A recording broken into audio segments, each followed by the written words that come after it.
Ny tena kristianina dia tsy manao kitoatoa ny fitantanam-bola. Betsaka ireo kristianina no mihevitra fa ny fomba fitantanan'ny volany dia azo manokana ary tsy misy ifandraisany amin'ny maha-kristianina. Eny, mety marina ihany izany ho an'ireo kristianina anarany fotsiny, fa ny tena kristianina izany hoe ireo nanolo tena ho an'i Jesosy Kristy dia tsy azo ireo intsony ny fiainany. Noho izany dia tsy azo ireo irery koa ny volany na ny arenany eny hatramin'ny ainy aza, satria hoy ny apôstôly Paoly hoe voaomba miaraka amin'ny Jesosy Kristy amin'ny hazo fijaliana aho ary tsy izao tsony ny velona fa Kristy ny velona ato anatiko.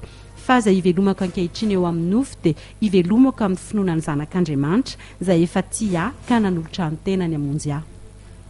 Noho izany raha kristianina ianao dia aza atao atandrevaka ny fitantanam-bola fa anadina ny tompo anao hatramin'ny ariary madinika indrindra. Badinio angela fanoharana nataon'i Jesosy Kristy ny amin'ireo nomena talenta ao amin'ny Matthieu 5:20 hoe voalohany indrindra dia fantaro fa ny vola izany hoe io taratasy misy lanjany kirakiraintsika io dia tsy an'Andriamanitra fa fomba noforoan'ny olombelona ampiasaina amin'ny fivarotana sy ny fividianana. Tsara lavitra noho ny vola izany hoe ny aviany hatrany am-boalohany mihitsy no an'Andriamanitra ary avy aminy, araka ny voasoratra hoe ahy ny volafotsy ary ahy ny volamena hoy Jehovah tompony maro. Ankehitriny mantsy dia maro ireo mpampianatra sasany no mampirisika ny kristianina hanango-karena sy hanao ny vola ao ambony. Fampianarana izay mifanohitra tanteraka amin'ilazay ny soratra masina. Atosika ny kristianina hikatsaka vola sy arena kanefa mifanohatra amin'izay mihitsy ny nampianaran'i Jesosy Kristy izay mpampianatra tapitrohatra. Aza miary arena ho anareo eto an-tany izay misy kalalao sy arafesina manimba sady misy mpangalatra manambitrano sy mangalatra. Ahoana ary ny tokony handraisantsika kristianina ny vola? Ny kristianina matoky an'Andriamanitra dia mametraka ny fitokisany amin'Andriamanitra. Marina fa mety misy ny miasa isam-bolana, ny karama be, ny manana fidiram-bola samihafa, saingy Andriamanitra avokoa ny mahatanteraka na tsy izany. Izany hoe mety ho diso fanantenana ireo kristianina miantehitra manontolo amin'ny vola everiny fa vokatra ny fisasarany samirery. Fantaro fa ny loharanom-pitahiana rehetra dia an'Andriamanitra ary ny kristianina dia mila manaiky marina fa an'Andriamanitra ny fananany rehetra. An Jehovah ny tany sy izay rehetra eo aminy, izao rehetra izao sy ny mponina eo aminy. Hoy izay mira sy mandihy ny loharanoko rehetra dia ao aminao. Ny fatsapan'ny kristianina iray fa nataon'Andriamanitra ho mpitantana fotsiny izy dia fomba iray ahafahany mitantana pahendrena ny vola sy ny fananana omen'Andriamanitra azy. Raha tompo mantsy dia tsy misy tatitra ao atao fa ny mpitantana toy izay mpitantana rehetra dia tsy maintsy hanao tatitra amin'ny tompony sy ny mpampiasa azy. Fomba iray tarafan'ny kristianina ny fomba fitantanany vola indrindra koa ny fakana tahaka an'i Jesosy Kristy. Andiniana indrindra ohatra ny amin'ny fandaniam-bola mirehaka sy ny fisehosehoana, ny fihinan-kanina tafahoatra sy ny fampiasam-bola amin'ny zavatra tsy dia manan-danja loatra nefa kristianina. Tandremo ihany koa fa ny fomba fampidiram-bola dia fandrika amin'ny tahan'ny Satana. Anisan'izany ny fitrosana izay tsy vahaolana velively raha kristianina. Hoy ny voalazan'ny soratra masina hoe ny manan-karena dia manapaka ny malahelo ary izay misambotra dia mpanompo ny mpampisambotra. Mazava nefa ny voalazan'ny tenin'Andriamanitra fa olom-bovidy ianareo ka aza mety ho andevon'olona.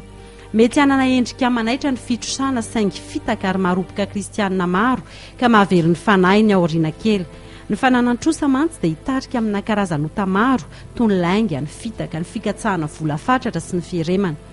Tsy vitsy ihany koa ireo kristianina tsy manaja ireo adidy tokony efainy eo amin'ny fiarahamonina. Andriamanitra dia mitaky ny kristianina mba handoza rehetra tokony aloha satria ao anatin'ny sitrapon'Andriamanitra amin'ny fitantanana ny vola-petrany izany. Hoy ny voasoratra hoe vola etra ho an'izay tokony handoava-ketra, fadi-tseranana ho an'izay tokony handoavana fadi-tseranana, tahotra ho an'izay tokony hatahorana, aja ho an'izay tokony ho hajaina. Aza vela izy tsy voalona amin'izana amin'iza fa tsy ny fankatiavanareo ihany, fa izay tia namany dia fanatanteraka ny lalàna. Ny fitantanam-bola raha kristianina ianao dia tena ilana ny fitaren'ny fanamasina indrindra koa satria fomba iray entina nomezam-boninahitra an'Andriamanitra izany na tsy. Tandremo anefa fa himamonana Andriamanitra ny vola ary izy dia manao izay hisariana ny olona rehetra ho tia azy ary raha te ho mpanompon'Andriamanitra marina ianao dia zava-dehibe ny fankatoavana an'Andriamanitra amin'ny fitantanana ny vola. Hoy ny voalaza hoe tsy misy olona mahay manompo tompo roa fa ny anankiray ho alany ary ny anankiray ho tiany, na ny anankiray ho ombandy ary ny anankiray ho amavony. Tsy mahay manompo an'Andriamanitra sy mamony ianareo. Ny tena kristianina marina koa dia malala tanana, tia manome sy mizara. Ao anatin'ny teti-bolan'ny kristianina mihitsy ny fanomezana ny mpitondra tena, ny kamboty, ny tsy manana ary pirahalahy amin'ny finoana. Izao ny fivavahana madio sady tsy misy loto anatrehan'Andriamanitra ray, ny mamangy ny kamboty sy ny mpitondra tena amin'ny fahoriany sy ny miaro ny tena tsisy pentimpentina amin'izao tontolo izao. ary aza mba ketraka amin'ny fanaova-tsoa isika fa amin'ny fotoan'andro nijinjantsika raha tsy rerakintsika araka ny ananantsika andro fanaovana dia aoka isika anao soa amin'ny olona rehetra indrindra fa mpianakavy ny finoana. Aoka ny olona rehetra samy anao arak'izay niny fony avy, tsy amin'ny alahelo na amin'ny faneriterena fa ny manome amin'ny fifaliana amin'ny tian'Andriamanitra. Arak'izany dia amin'ny fahalalana no hanomezana ary amin'ny fo, tsy misy fetra na faritra na ampahany na fahafolo na fahadimy fa araka nefa voalazantsika dia ny fananan'ny Kristiana ray manontolo, izany hoe 100 no Andriamanitra ary tsy ampahany toy ny tamin'ny fanekena taloha hoe 10 na ny fahafolo-karena no takian'Andriamanitra fa ny manontolo, izany hoe izay afaka omena amin'ny fosiny fitiavana. Betsaka koa ireo mampirisika mba hanomezana mba hanantenana valiny, tsy mandazany ny tenin'Andriamanitra izay milaza hoe fa izao no lazaiko izay mamafy kely dia kely no jinjainy fa izay mamafy be dia be koa no jinjainy. Saingy Andriamanitra dia mahita ny fo ka ny fitiavana no amaliny ary hitan'ireo manome satria manantena valiny. Sika mahalala fa ny andrasantsika valiny dia ndrahatra izay valiny mihoatra lavitra noho ny harena eto an-tany.